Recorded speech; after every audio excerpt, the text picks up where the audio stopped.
welcome to episode number 1 of the Strength and Style podcast. I'm Aaron Wolf. I'm the host of the podcast, and I'm also owner and founder of a company called Atlas Menswear. We make clothing for muscular and athletic men. So why do I call the podcast the Strength and Style podcast? Well, it deals with two different things, strength and style, obviously. The strength part deals with mental and physical strength. So whatever we talk about, whether it's me talking or if I have guests on, we're going to talk about what makes them strong, what makes them strong physically, and also what makes them strong mentally. Some things they do with their routine, and anything else that they are able to do to build their mental and physical strength. I'm very interested in people that are able to do that, and also the style.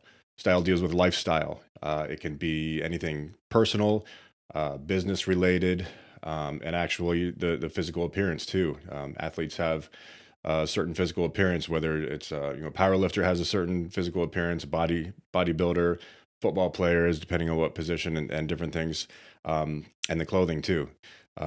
Being a owner and founder of a clothing company, style is very important to me and all of our customers too. And I really appreciate that. And I really want to put that in the forefront of the things that we talk about. Now, this podcast isn't going to be a long commercial for my clothing company. There are going to be some times that I talk about it, whether it's talking about some behind the scene things that happen with Atlas Menswear, and how that relates to strength or style, or some things I can use as metaphors and lessons that I can talk about on the podcast with myself, or if I have any guests on, we can talk about those things. So what I want to do in the podcast, I want to start off with a series. And I've wanted to do this for a while. I wanted to write a book at one point, but I just don't have time or really the knowledge on how to write a book. I did create an outline, but turning an outline into a book is just, it's a daunting task for me right now. I figured it would be easier to create a series in a podcast to just be able to talk about this and, just kind of riff off the top of my head.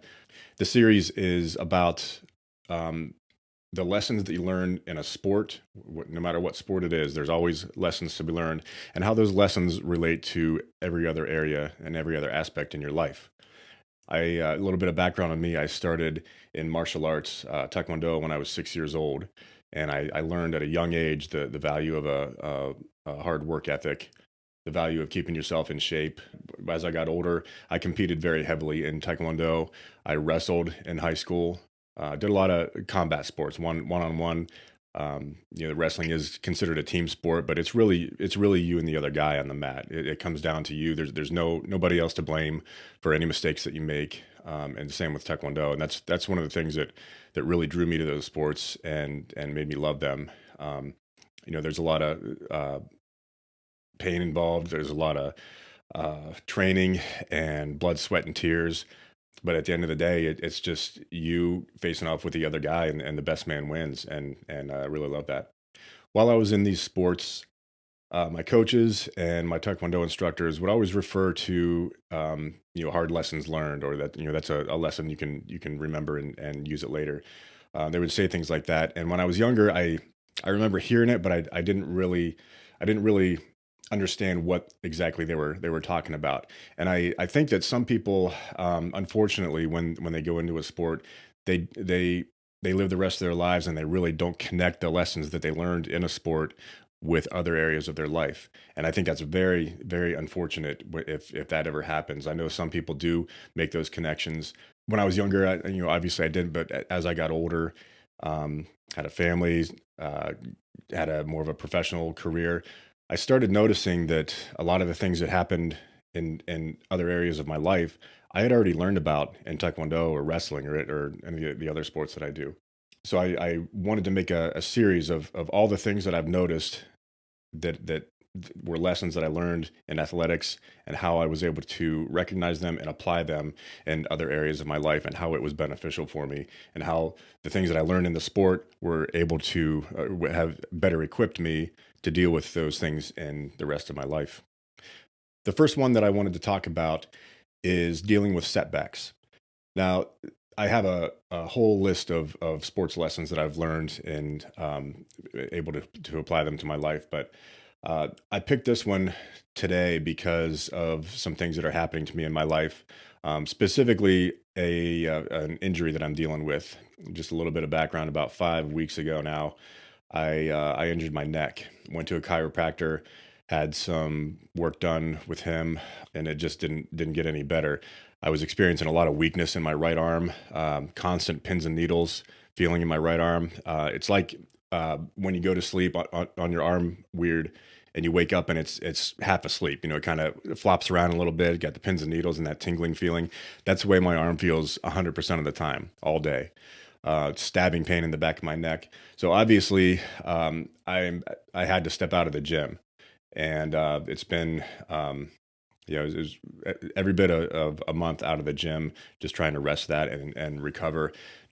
I haven't felt any relief. So the last week I went to get an MRI, and it showed that there's a herniated disc in my neck, and it's looking like I'm probably going to have surgery. I would go to talk to the surgeon next week, and we're going to see if that's what I need or if there's anything else I can do. If surgery is the answer, then I just want to do it and get it over with so I can get back to working out. I've been to the gym. I can do legs. I can do light upper body. Certain things, obviously, I can't do, but I'm not quitting. I'm still going to the gym and doing whatever I can do until I can't do it anymore. So that's why I wanted to deal with or talk about dealing with setbacks. Another reason too is you following people on social media. There's a couple other people, one or two that are dealing with the same type of thing. They're dealing with an injury, and it's kind of set them back and made them take some time off. And I just those people are inspiring me, and hopefully I can have a little bit of inspiration for somebody else too, and in dealing with this. So that brings me to the first point of, what have I learned in athletics and the sports that I've done about dealing with setbacks, and how can I pull from that to deal with this. So what does a setback look like in sports? Obviously, I'm dealing with an injury, so an injury is a setback. One thing that you learn as you spend more time in a sport, bodybuilding, anything, you learn to recognize what your body's telling you and to read whether it's just pain or if it's an injury. Now, I like to distinguish the two. Pain is something you can work through. If my injury was just pain and I wasn't going to cause any more damage by going to the gym, I would grit my teeth and do it. I don't mind working through pain at all. Injury, on the other hand, is something that you're going to cause more damage and cause more time out of the gym, more downtime, which is something I don't want to do. So when you're in a sport, you really learn to read your body. You know what things are happening, the way your joints move, the way your muscles move, and how that all comes together, and you're able to tell whether it's just something you should be able to work through, or if it's something that you need to step back and take some time off and reevaluate what you're doing. Now, how's that translate into other areas of your life? Well, a setback in other areas could be some kind of financial setback, your car breaking down, medical bills. If you own a business and it's not doing well, or you have challenges there. A divorce is a setback that you have to deal with in your life. And in life, just like in sports, you have to recognize if it's just pain or if it's injury. If it's just pain, like a broken down car, that's pain. If you keep pushing forward, it's not going to cause any more damage. It's actually probably what you should do. If you have a broken down car, you need to either pay for it to get it fixed, or save it up enough money to buy a new car, and you'll get through that. Now, in life, an injury can look more like something more major than just a car breaking down. If you lose your job, a failed business, if you own a business and it goes belly up and you have to declare bankruptcy, or to call it quits, or a divorce, some things like that.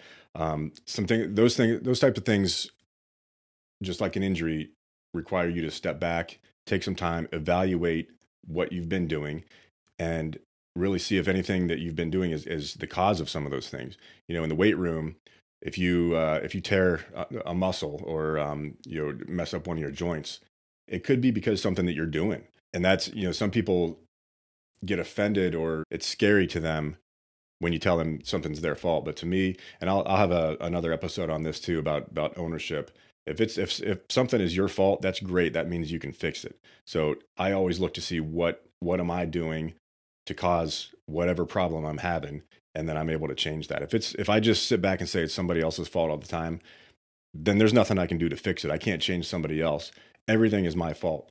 So in life, if you lose your job, you got to look back and say, was I not doing what my boss told me to do? Was I not performing? Was I not getting the numbers that I needed to do? A divorce, you got to look back and say, hey, was I not attentive enough? Was I gone too much? Was it, what types of things could I have done to make this different, and then move forward from there? And if you get into another relationship, you'll have that experience, and you'll be able to draw from that, and hopefully have a better situation. So the take home in all this is that there's going to be setbacks no matter what you do. If you're in the weight room, there's going to be setbacks. If you're on the wrestling mat, in the taekwondo ring, football field, baseball field, anything you do, you're gonna experience setbacks. Just in life too, there's always going to be some type of setback that you're going to have to deal with. And as you get more experience in what you're doing, you're going to be able to recognize those setbacks and recognize whether it's something you just need to push through, or if it's something that you need to step back and evaluate and change something that you're doing so you don't experience something like that again. And the important thing is, no matter what the setback is, you never quit. If you have a goal that you're trying to accomplish and you experience a setback in that goal, you need to figure it out and move forward, or step back, reevaluate, and then move forward. There's no option of quitting when you come up against a setback. Everybody experiences setbacks. The only way to avoid a setback is to never move forward. And that, if you're watching this, you're not the type of person that you're never going to move forward. I know all of you have some kind of goals that you're trying to accomplish, whether it's sports, professional, family, anything. I know you guys are all driven and wanting to accomplish something. So you have to know that setbacks occur, learn to recognize them, learn how to deal with them, and move forward. So that's just quickly what I wanted to go over on this episode. Leave a comment, anything that I talked about, if you have any different experiences with setbacks, or some lessons that you've learned with setbacks in a sport or athletics, and how that applies to your life. And I'd love to hear from you. I'd love to see some of the things that you guys are doing, dealing with setbacks. And I really like to see the stories of you guys moving forward and learning lessons in your athletics, and applying them to your life. So I'll end this with a quick little note about Atlas Menswear. AtlasMenswear.com is the website. We make clothing specifically made for athletic and muscular guys. The shirts have more room in the shoulders, a V-taper to the waist, flexible materials, custom-made fitted shirts for muscular guys. Yeah, check it out. I would appreciate it. Like, subscribe. I will be having more of these. Let me know what you think of it, and I'll see you next time.